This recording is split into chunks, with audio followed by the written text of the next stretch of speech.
Hello friends, आज मैं आपको बताऊंगा कि यदि सर्दियों में छोटे बछड़ों में जो काफ होते हैं, चाहे काऊ काफ हो या बफेलो काफ हो, यदि उनमें कमज़ोर हैं, जिनकी वजह से क्या करते हैं कि वो खड़े होने में दिक्कत करते हैं। बहुत से इस तरह के जो पशुपालक हैं, सर्दियों में जो छोटे बछड़े हैं उनमें इस तरह की दिक्कत देखने को मिलती है।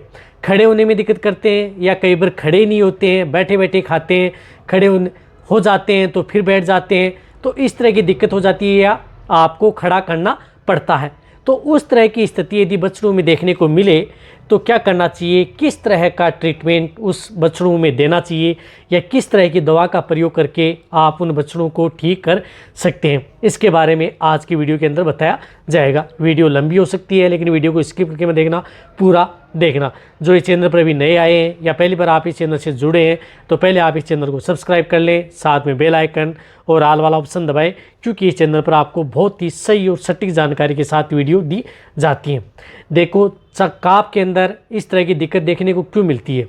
यदि आप या तो उसे पूरा प्रॉपर यदि उसकी माँ का दूध यदि नहीं पिलाते हैं, या रही बात किसी भी इन्फेक्शन से यदि आपका जो काफ है वो गुजर चुका है, कोई बैक्टीरियल इन्फेक्शन पहले हो चुका है, या किसी तरह की वायरल डिजीज़ में यदि वो हो चुका है, उसके बाद में उसमें कमजोरी आ गई है, रही बात यदि आपके काफ में इम्यूनिटी डाउन हो गई है, और रही सबसे ज़्यादा दिक्कत जो देखने को मिलती है वह होती है कि काफ को ज़्यादा दूध नहीं पिलाने की वजह से, या पहले ही दूध की जो उसकी माँ का दूध पहले ही यदि छुड़ा लेने की वजह से कई बार काफ के अंदर कमजोरी आ जाती है, जिससे उसकी बॉडी के अंदर जिस प्रकार से कुछ एलिमेंट्स हैं उनकी कमी आ जाती है, या विटामिन्स की डेफिशिएंसी हो जाती है, या न्यूरो से संबंधित भी दिक्कत हो जाती है, या कई इस तरह की डिजीज़ की वजह से भी जो काफ है उनमें इस तरह की दिक्कत हो जाती है। तो बहुत इस तरह की दिक्कत होने की हो जाती है, तो उसकी वजह से आपके काफ है चलने फिरने में भी दिक्कत करते हैं।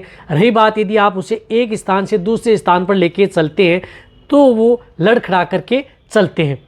तो यदि इस तरह की यदि दिक्कत है तो उन्हें क्या देना चाहिए, और साथ में उसे कौन सी इस तरह के इंजेक्शन लगा करके आप उसे ठीक कर सकते हैं, या कौन सा ऐसा टॉनिक देना चाहिए। देखो, सबसे पहले तो मैं आपको बताना चाहता हूँ यदि काफ में इस तरह की यदि दिक्कत हो जाती है तो उसमें आप एक टॉनिक का प्रयोग कर सकते हैं, जो आपको कहीं पर भी मिल सकता है। जिस प्रकार से मेनकाइन का न्यूरोकाइन प्लस आता है, टॉनिक बहुत से आते हैं अलग अलग कंपनी के, लेकिन जिसके अंदर मिथाइलाकोबालामिन हो या मिकोबालामिन हो या विटामिन्स हैं, मिनरल्स हैं लिक्विड, वह उस काफ को ज़रूर देना चाहिए यदि आपको अच्छा रिजल्ट लेना है। तो इसकी डोज होती है 20 ml आप सुबह देना है, 20 ml आपको शाम को देना है।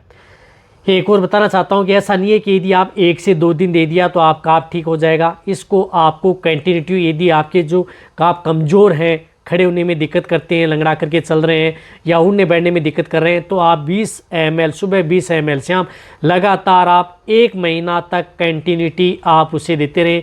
या जिनमें ज़्यादा दिक्कत होती है तो आप इसे 1.5 से 2 महीने भी आप दे सकते हैं यदि आपको अच्छा रिजल्ट मिलता है। यदि न्यूरोकाइन प्लस की जगह आप मिकोवेट एक्सल का भी प्रयोग कर सकते हैं, जो केरस की आती है। दोनों में से कोई सा भी आपको यदि टॉनिक मिल रहा है तो उनका प्रयोग डोज दोनों की सेम है। देना कैसे है, कैसे भी दे सकते हैं आप, डायरेक्ट ओरली भी दे सकते हैं, या किसी सिरिंज में भर करके 20 ml वैसे डाल सकते हैं, या पानी में भी पिला सकते हैं।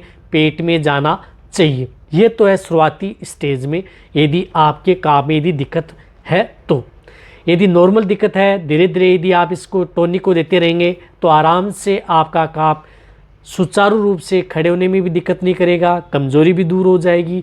रही बात यदि ज़्यादा दिक्कत है, यदि आपको जल्दी रिकवरी लेना है, बेटर रिजल्ट जल्दी लेना है, तो आपको मैं कुछ ऐसे इंजेक्शन बताता हूं जो कि आप अपने जो वेटरनरी डॉक्टर हैं या वेटरनेरियन हैं उनसे आप उसको लगवा सकते हैं। कौन से इंजेक्शन लगाने चाहिए, आपको मैं 3 तरह के इंजेक्शन बताऊंगा। उनमें सबसे पहले जो इंजेक्शन मैं बता रहा हूँ वह इंजेक्शन है जिस प्रकार से मिकोवेट एक्सल, जिसमें मिथाइलकोबालामिन साल्ट आता है। ये इंजेक्शन आप उस काफ को 2 ml से लेकर के 3 ml, यानी 2 ml से लेकर के 3 ml इंट्रामस्कुलर भी लगवा सकते हैं या इंट्राविनस भी आप लगवा सकते हैं। ये लगातार उसे, यदि जल्दी रिजल्ट लेना है, आपको ज़्यादा दिक्कत है तो 3 दिन से लेकर के 5 दिन तक आप इसका प्रयोग कर सकते हैं। वैसे 3 दिन में ही बेटर रिजल्ट आपके काफ के अंदर मिल जाता है यदि बछड़े हो तो। ये आपको कंटिन्यूटी प्रयोग करना है। इसके साथ साथ आपको इंजेक्शन लगवाना है, उसमें टोनोफोस फास्फोरस का इंजेक्शन भी उसको ज़रूर लगवाना है। ये इंजेक्शन भी आप 2 ml से लेकर के 5 ml तक आप इसका प्रयोग कर सकते हैं। जो छोटे काफ हैं जिनका बॉडी वेट कम है 30 kg तक है तो आप 2 ml ले सकते हैं। जिनका बॉडी वेट 40 से 50 kg है तो उन्हें आप 5 ml आप इस इंजेक्शन का भी प्रयोग करवा सकते हैं। ये इंजेक्शन भी आप इंट्रामस्कुलर भी लगवा सकते हैं, इंट्रावीनस भी लगा सकते हैं, यानी दोनों रूट से आप इस इंजेक्शन का प्रयोग अपने काफ के अंदर कर सकते हैं। रही बात जो ये इंजेक्शन है, ये इंजेक्शन किसी भी तरह का इस तरह के कोई भी साइड इफ़ेक्ट आपके पशुओं में करेंगे भी नहीं। तो इस तरह से ये इंजेक्शन आपको लगाना है। साथ साथ में कई बार क्या दिक्कत हो जाती है काफ के अंदर, यदि लंगड़ा करके चल रहा है, कभी ज़ोर से यदि गिरता है, उठता है, बैठता है, उसकी वजह से कई बार बॉडी में स्वेलिंग भी आ जाती है, सूजन भी आ जाती है, कई बार दर्द भी महसूस करने वह लग जाता है। तो उसके बचाव के लिए आप जो मेगलोडाइन इंजेक्शन आता है उस इंजेक्शन का प्रयोग आप कराएंगे तो और भी अच्छा रिजल्ट आपको देखने को मिलेगा।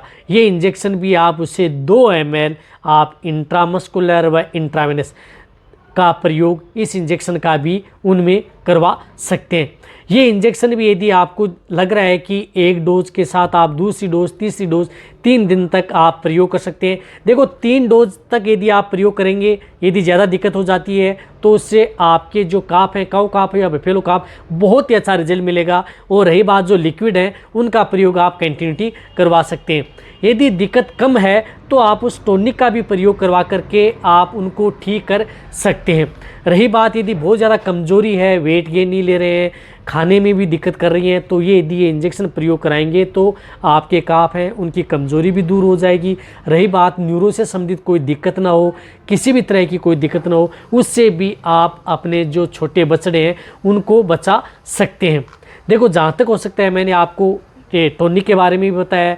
रही बात यदि आपको जो इंजेक्शन के बारे में बताया, यदि आप टॉनिक प्रयोग कर रहे हैं, यदि दर्द महसूस कर रहा है तो दर्द की जगह यदि आप उसे नीमोस्लाइड या पैरासीटामोल साल्ट की भी, पैरासीटामोल को छोड़कर क्योंकि इसमें टेम्परेचर तो लेता ही नहीं है, तो आप नीमोस्लाइड साल्ट की या सेरिटोपेप्टाइड साल्ट की कोई भी बोलस है वह हाफ भी उसे दे सकते हैं। यदि आप इंजेक्शन का प्रयोग नहीं करवा रहे हैं तो इस टॉनिक का प्रयोग करवाएं और आप टेबलेट का भी प्रयोग करवा करके आप अपने काफ में इस तरह की दिक्कत है उनको आप खड़ा कर सकते हैं। चलने फिरने में भी उनमें कोई दिक्कत नहीं होगी। तो ये वीडियो जितना हो सकता है पशुपालक या वेटरनरी असिस्टेंट हैं उनके साथ आप शेयर करें, क्योंकि इस चैनल पर आपको पता है कि सही और सटीक जानकारी के साथ हर तरह के पशुओं के बारे में वीडियो बनाई जाती है, लाई जाती है, हर तरह की साइंटिफिक मेथड के साथ। इसी तरह से वीडियो देखते रहें, इसी तरह से आप मेरे को प्यार देते रहें। थैंक्स, धन्यवाद।